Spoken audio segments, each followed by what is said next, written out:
Olá, eu me chamo Vinícius Poroca e hoje eu vim gravar esse vídeo aqui para revelar para vocês uma visão que eu tive anos atrás. Eu fui tomado pelo Espírito Santo em 2022, mais ou menos. Eu estava vendo um filme com meu filho mais novo e eu fui orar no quarto e o Espírito Santo me deu uma visão do mapa da Europa, pegando um pouco ali também da Ásia, próxima a Israel, e uma mancha de sangue muito grande. E eu vi muitas pessoas sem vida, muitas pessoas. Ele me deu também uma visão de alguns líderes mundiais, que eu não vou citar o nome de alguns aqui. Isso me atormentou muito na época. Então, de 2022 até hoje, eu estava orando e recentemente eu tive novamente a percepção dessa visão e fui buscar, fui perguntar a Deus o que era essa visão.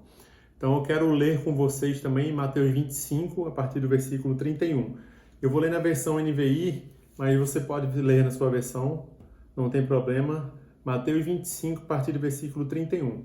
O título da minha Bíblia é Os Julgamentos das Nações. Está escrito: Quando o Filho do Homem vier em sua glória com todos os anjos, assentar-se-á em seu trono na glória celestial. Todas as nações serão reunidas diante dele e ele separará umas das outras, como o pastor separa as ovelhas dos bodes, e ele colocará as ovelhas à sua direita e os bodes à sua esquerda.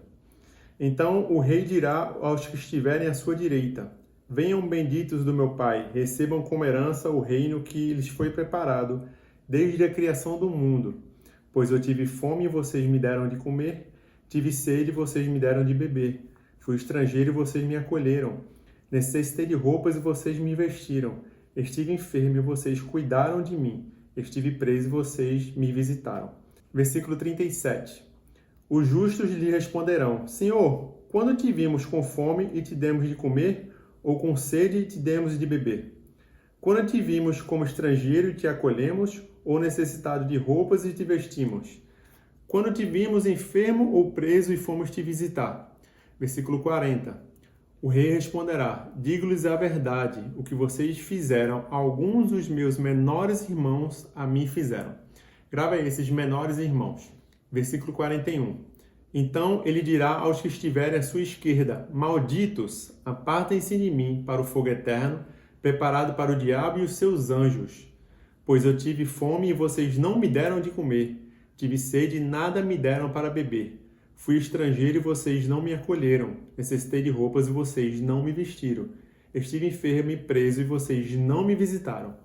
Eles também responderão: Senhor, quando te vimos com fome ou com sede, ou estrangeiro ou necessitado de roupas, ou enfermos ou preso e não te ajudamos?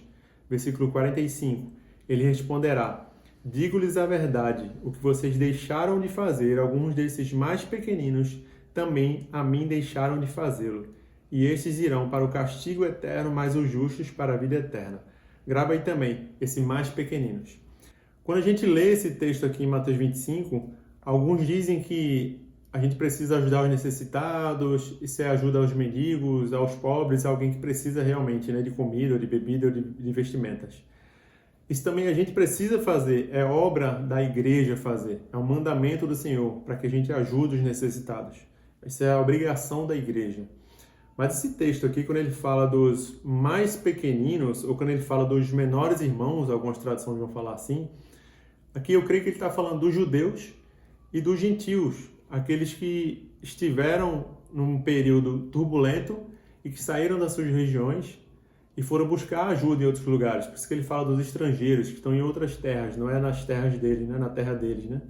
Então, eu creio que essa visão que eu tive foi uma visão que antecede a esse mover, né? Porque esse texto aqui ele fala da volta do Filho de Jesus para a Terra. Então, ele vai julgar as nações. Então, essa visão que eu tive, eu creio que é um mover de Deus, assim como aconteceu em Atos 7, quando Estevão prega o Evangelho e depois ele é morto. É o primeiro mártir da Bíblia, né? Jesus tinha dado uma ordem para a igreja, para o povo na época, para pregar o Evangelho e eles não saíram da região. Então, foi necessário Estevão morrer para que todos daquela região ficassem com medo e o Evangelho fosse pregado a outras regiões. Eles saíram da região. Então, creio que essa visão que eu tive, ela é uma visão de coisas muito turbulentas. Infelizmente, alguns vão perder suas vidas. E eles irão sair da região deles e serão acolhidos por nós, a igreja. Creio também que vai ser o Brasil e os Estados Unidos, são dois países que acolhem muito bem os estrangeiros, né? Então, isso vai ser uma forma de acelerar o processo da vinda de Jesus. A gente vai poder pregar o Evangelho a muitas nações que virão até o Brasil e Estados Unidos, quem estiver na região. Isso também não exime a igreja de pregar o Evangelho até isso acontecer. Isso é um trabalho da gente pregar o Evangelho, é um mandamento de Deus, que preguemos o Evangelho. Mas eu creio que essa visão vai acelerar, essa visão que eu tive vai acelerar o processo para a volta de Jesus. Mateus 24:14 fala que o Evangelho será pregado a todas as nações antes da vinda do Senhor. Então vai ser necessário acontecer mais coisas turbulentas para que as pessoas saiam das suas regiões e nós, como igreja, temos o papel de acolher essas pessoas. Então teremos que dar de beber, de comer, de vestir, enfim. Essa é a visão que eu tive em 2022. Eu quero compartilhar mais sonhos e visões que eu tive aqui durante os próximos tempos, se assim o Senhor permitir, claro, para trazer entendimento de alguns sonhos, de algumas revelações que eu tive por meio do Espírito, foi dado pelo Espírito. Peço também que vocês orem por mim, orem pela igreja. Eu trouxe esse vídeo aqui, essa visão, para que a gente se levante como intercessores, como atalaias, para orar pela igreja, orar pela volta de Jesus, orar pelos judeus, pela Europa, pelo mundo, pela igreja, pelos perseguidos, pelos missionários que estão em campo pregando o Evangelho, pelo Brasil, pelos Estados Unidos, que eles acolham esses que vierem até nós. Isso não é para trazer medo, eu estou repetindo, não é para trazer medo, mas eu trouxe para que a gente ore, para que Deus responda também as nossas orações e faça justiça aqui na terra. Espero que vocês tenham gostado e que Deus nos abençoe.